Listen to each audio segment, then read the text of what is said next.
How's it going, everyone? So in this video, I'm going to remove a boil step by step. Do this right now. So before I get started, please subscribe to my channel if you haven't already. I do appreciate the support, helps my channel grow. So to remove a boil step by step, usually boils happen because a boil is an infected hair follicle. That's all it is.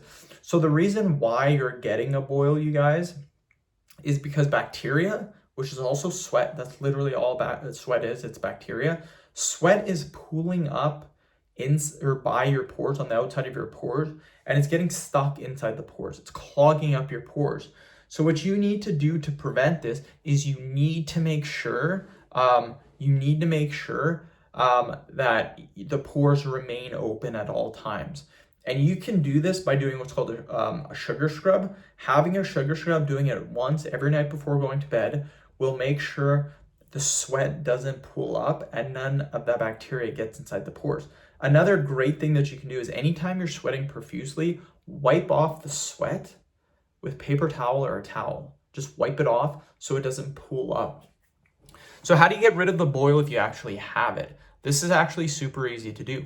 All you have to do is get a face cloth, put it underneath warm water, not hot water, just warm water, and then hold it on the boil for exactly 5 minutes.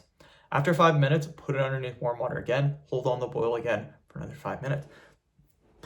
What this does is this drains the boil naturally.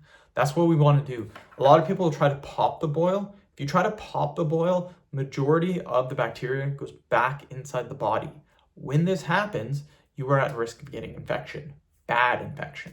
So always trying to drain the boil. It's going to take about 25 to 30 minutes to drain it, but it goes away every single time.